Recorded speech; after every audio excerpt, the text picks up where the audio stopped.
people don't leave work, they leave bad bosses. I think that's nonsense also. I think for me, there's kind of 4 key dimensions that people join or leave a company. It's the mission, exactly as you said. It's the team. Who do I work with? Are they super smart? Am I engaged? Do I enjoy the work? The third one is the work. Like, if there's a mission's great, the team are exceptional, but it's boring, dull, day to day, you're probably going to leave. And then the fourth one is reward.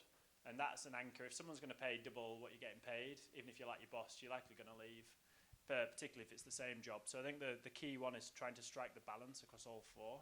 If you're in a place that the mission isn't that exciting, they're likely going to leave anyway. So certainly in like scarce resources.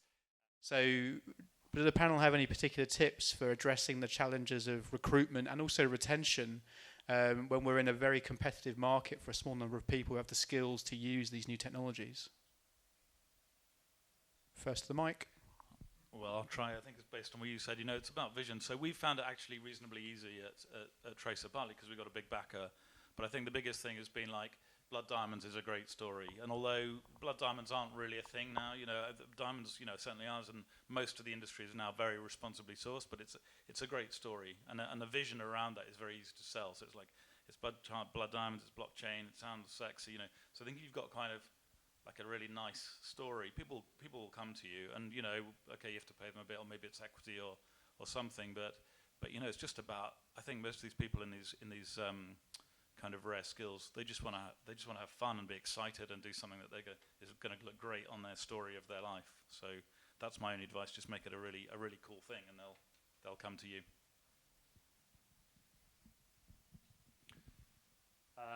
I've actually spent a lot of time thinking about this because last year was anyone that was trying to hire in engineering last year. It's pretty much impossible unless you were paying outrageous sums of money, and that is a very, very dangerous game because you can go to the top. When someone gets given 30 million quid and they've got a year to prove something, they may as well hire a £250,000 engineer, because the alternative is they burn all of the cash and get nowhere. So literally the market last year was crazy.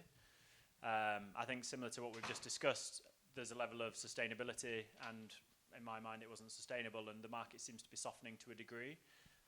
But fundamentally, I hear like the sweeping, simple statement that people don't leave work, they leave bad bosses. I think that's nonsense also. I think for me, there's kind of 4 key dimensions that people join or leave a company. It's the mission, exactly as you said. It's the team. Who do I work with? Are they super smart? Am I engaged? Do I enjoy the work? The third one is the work. Like, if there's a mission's great, the team are exceptional, but it's boring, dull, day to day, you're probably going to leave. And then the fourth one is reward. And that's an anchor. If someone's going to pay double what you're getting paid, even if you like your boss, you're likely going to leave, particularly if it's the same job. So I think the key one is trying to strike the balance across all 4.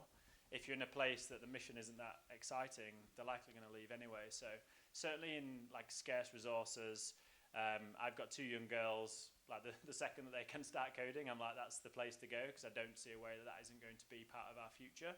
And the scarcity may kind of soften. But ultimately, do you mean the mission, the team, the reward, and the work? And if you can balance all of them, you can kick back 10% pay rises, because they're not going to leave for 10%.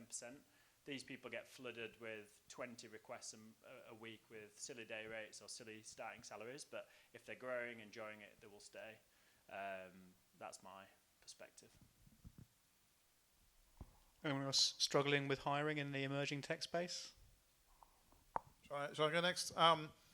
So I think maybe to sort of split this into 2 parts, although they're kind of related. I think the first thing is for us is talent. So how do you get people in the door? There's a couple of things which we did quite early on, which I think have paid off. One is we've been remote since pretty much we started, so way before COVID. That gives you a much wider base to go and look for talented people from. So I mean, my team is remote, spread over most of Europe, most of the UK. We now have engineers joining in Canada, in Argentina. So the wider that you can cast the net, obviously the bigger the talent pool that you can pick from. The other thing that we did quite early on, and we've sort of doubled down on, is having an in-house talent team. So we actually have about, I think, more than 20 recruiters in-house working for us. So we basically stopped using agencies pretty much 4 years ago. There's some massive benefits to them. One is on the cost side. The second one is really from a candidate experience, because every candidate is taken through the interview and onboarding process by people who work for us. So they're hearing everything from people who want to work here, who do work here. So building an in-house recruitment capability, I think, has made a huge difference for us in terms of bringing people in. You've obviously then got to keep people.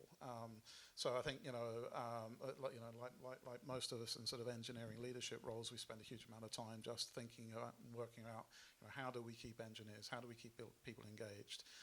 A lot of that is cultural, to be honest. It's about, for me, I think it's about, one of our key values is one of empowerment. We hire senior people and then we leave them alone to get on with it. That's fundamental, and it goes all the way through the organisation and the way that we work.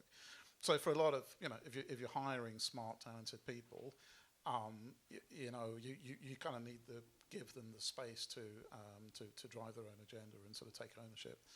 So for there's other factors, but I think that's probably the main one. And Yaz, have you got any top tips for siphoning out and interviewing and selecting and screening talent when it's in such an emerging space? Yeah, so something I was going to say before you said that, but it still aligns. One of the quickest things that you can do to advance your talent and your product and everything that you do is get teams that have already worked together. And so some of the best companies have gone in and deliberately hired, this team worked at Uber. We know that, it typically takes like 6-9 months to get a team properly working in their ways as well. So the biggest thing that worked for Impala was our referral scheme. Engineers know engineers who know engineers. If it's bad, trust me, they're going to know, and they're not even going to want to hear from you. But if it's good, then they're the quickest ones to accept the offers as well.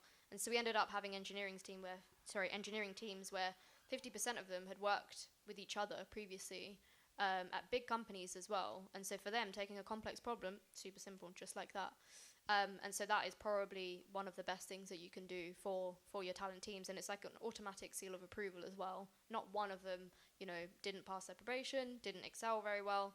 And they're the longest people as well.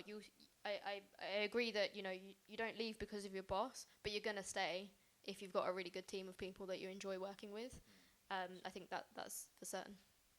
No, really good. And I think we've seen, again, it's really outcome and purpose centric. There needs to be a point. That's effectively how you're going to go compete with an employee value proposition when your company is unknown, you're still kind of emerging. It's the purpose, and then the referral piece is just kind of kickstarts the whole thing, because obviously you then are getting high quality talent because people won't refer the people they struggled to work with in their previous companies. They refer the high performers. I think just on one of the things that I think is a very specific problem for where you're more like a B2B type player is brand equity. I think there's lots of pull, whether it's the big tech firms from the US that are hiring like mad here. There's obviously a brand. They have people that just want to join because they've used the product. The reason why we're here is to build a brand, because we spent 2 years in stealth mode. Our founder's a big believer in kind of doing, not saying, and kind of not being noisy in the market. But as soon as you do, it's very difficult if you're not kind of front and center, if you're not a consumer-facing brand, to build that reputation. But very similar, as soon as you start to, and as Yaz said, we've similarly got a referral scheme, and there's nothing better than, I work with this person at this place, they'd be great for this role. But actually there is something for engineering leadership, product leadership, the company leadership to build a brand, whether it's events like this, social media, because the more that they see the name and it becomes more common. It's a relatively small industry still, even in London or even in Europe.